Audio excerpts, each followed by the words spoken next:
Finally, it has arrived. My life is officially complete.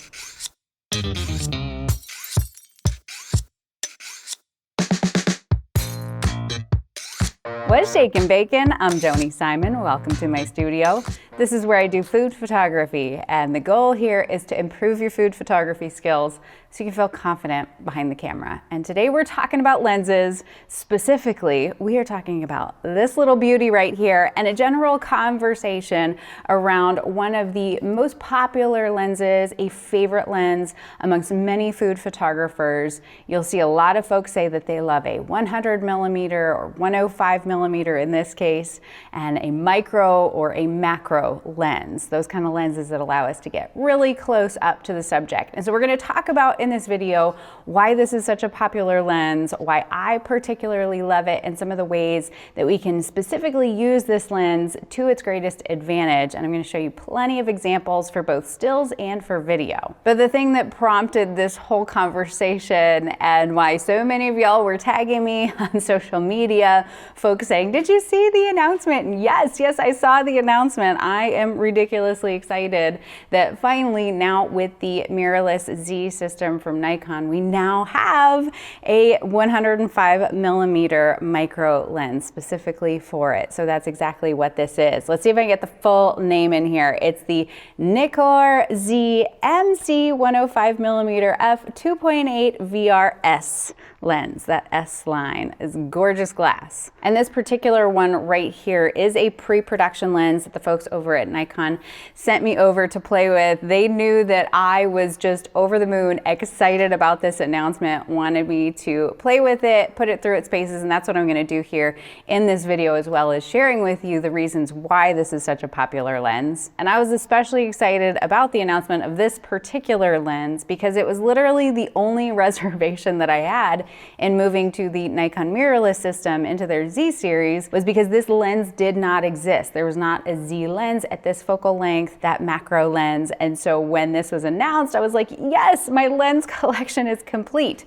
Because whenever anybody asks me, what are your favorite lenses? What are your must-haves in your collection? For me personally, I can do everything with a great 24 to 70 millimeter f2.8, which I have. I have the Z version of that. Super happy. It's gorgeous. But this longer focal length for those close-up macro shots, this was like the missing piece of the puzzle because this lens didn't exist. You can use the f-mount lenses, which I've been doing with the f/to-Z converter, but it's just more convenient. And of course, I love some upgraded gorgeous glass, which this has. So I was just so especially thrilled to see this lens come out, and I'm so excited to finally have it in my hands. So when I knew this lens was on the way, I started to think through, okay, what do I want to shoot with it? What would be a great subject? Instantly, my brain went to strawberries, because partially I think because strawberries are in season right now. They're absolutely gorgeous. They've got those beautiful green tops going on, and just like the intricate details of a strawberry, I thought would be really fun to capture from a macro perspective.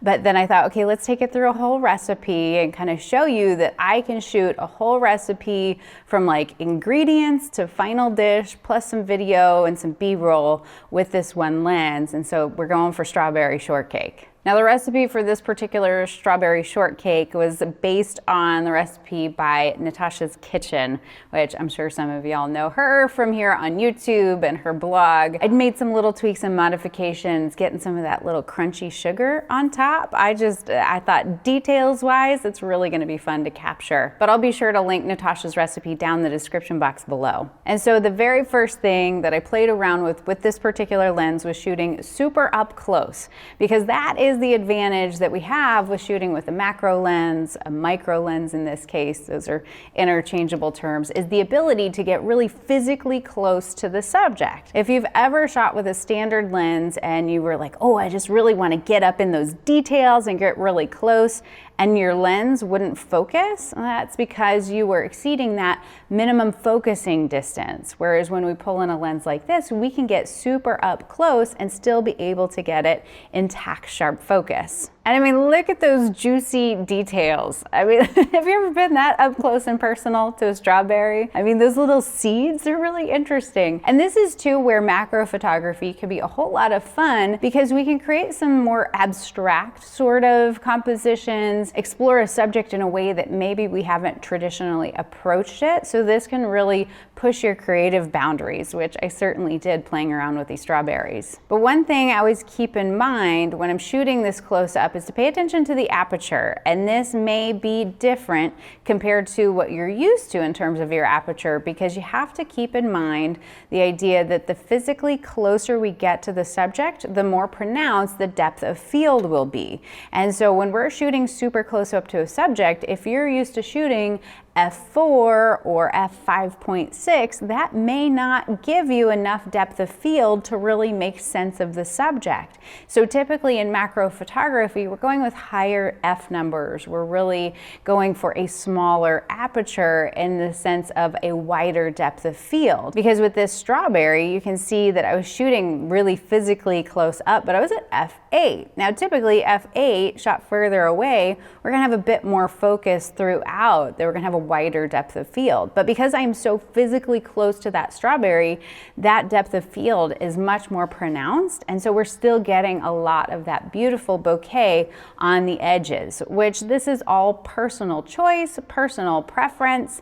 There's plenty of folks out there who are like, oh, I really wanna, get tack sharp focus from the front to the back. You can certainly use higher F numbers or jump into the world of focus stacking, which if you're not familiar with that, I will link some resources down below. But I did in this case, I personally love a narrow depth of field. Anybody who looks at my work knows that already. I ain't giving it up anytime soon. And two, I really wanted to show off how gorgeous and creamy and smooth the bouquet was with this particular lens because of that superior S glass. Now along those same lines, and something that can pose a challenge and frustrate a lot of folks when they start shooting close up and shooting this macro photography, is to make sure that you are on a tripod. That is going to be so infinitely helpful in order to really ensure that you nail the focus in the right spot. Because when we are dealing with subjects like that, we're so physically close to them that any sort of like minor movement or adjustment, which happens,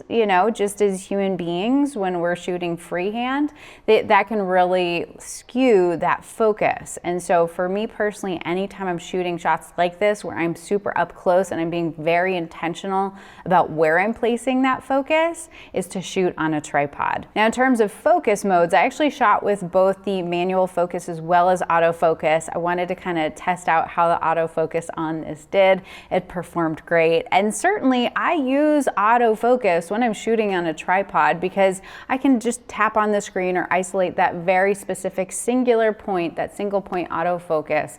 I can designate that to the spot where I want the focus to be pulled and then go ahead and allow the camera to autofocus to that spot. But of course, manual focus works really well too and is typically my approach when shooting on a tripod.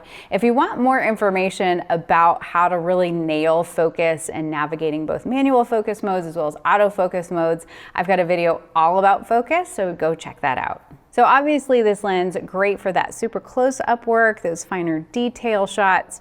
Now one question that will come up from folks is, well, does it matter then if it's a 50mm macro lens versus a 100 or 105 millimeter? Like, is that important?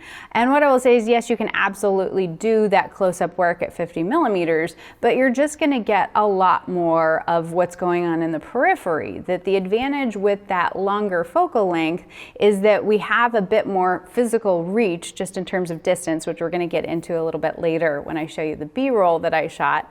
But it also really helps to zero in on this subject, kind of knocking out all of this periphery in terms of the angle of view. And so that same idea then also translates into point number 2 of why this is such a popular lens, is that even when we're shooting further away, that we get this beautiful compression on the background. So I always equate this to the idea, because you can kind of more more readily see it, that if you've ever shot with, say, a 24mm lens, or even if you're on a kit lens and you zoom out to 18mm, and then you look at that photo and you see how the edges are kind of bowed out, right? Like almost that idea of a fisheye lens.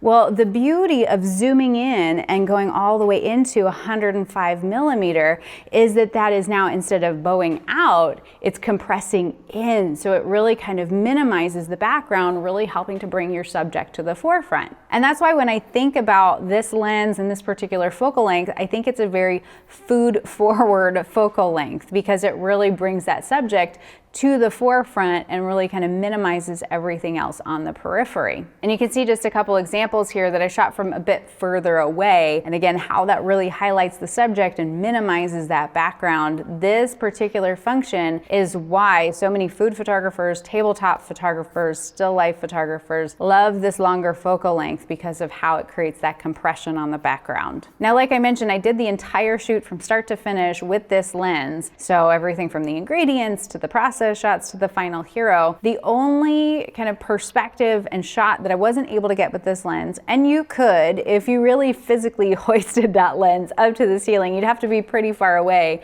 is to get that flat lay shot, right? We're typically going to use a wider focal length, something like a 24mm or 50mm, 35mm, to capture that wider overhead shot, which obviously super popular. That being said, I did still shoot this lens overhead. You can see this shot here, the tops of the biscuits, and honestly, I probably wouldn't have had this shot had I not been forcing myself to use only this one particular lens. That I don't usually shoot close-up overhead, but I did in this case, and I thought that that was just a unique perspective and something that pushed me outside of my creative zone. But otherwise, for the overhead shots, you are going to want something that is going to afford you a wider angle of view so that you can see more of the scene and what's going on. And now, if you have spent any time on this channel, if you've watched my videos, you may be saying, wait, hold on, Joni, let's take a pause on the lens talk. Let's talk about that you're shooting in natural light. I know, I'm just really changing everything up today. So we are nearly done with the brand new studio kitchen, and I just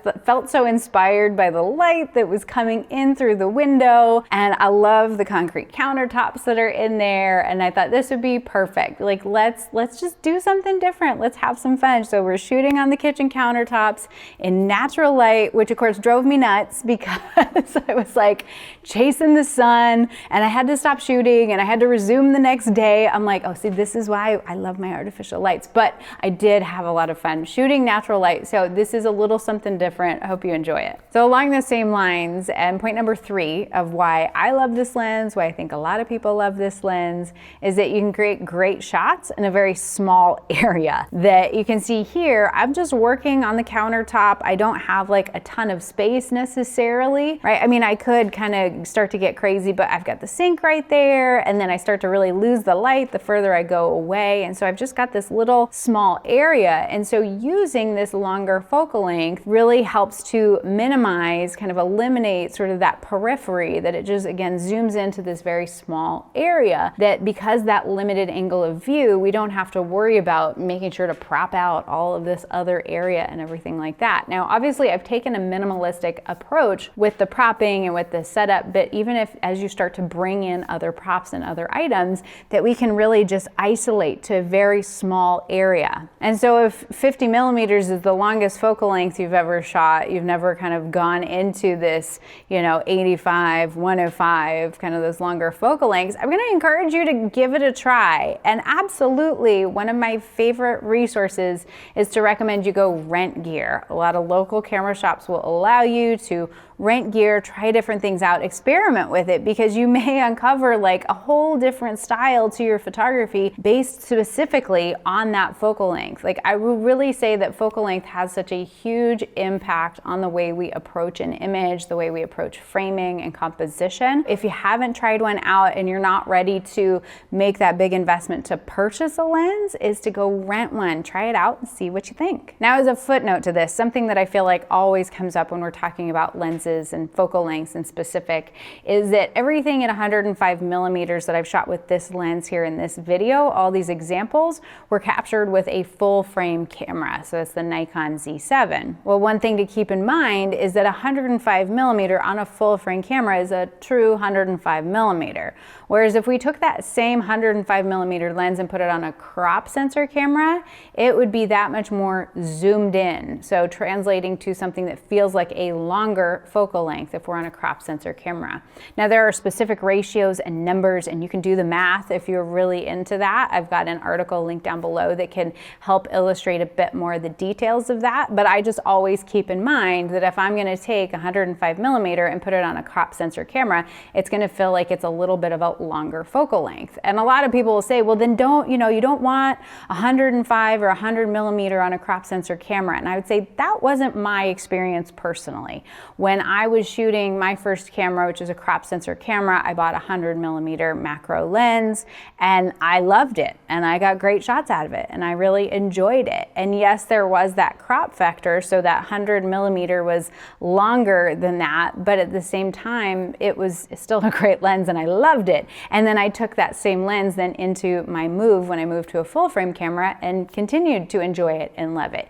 You just do have to factor in the fact that you may be having to shoot a little further or closer away depending on your comfort level or the kind of framing that you desire.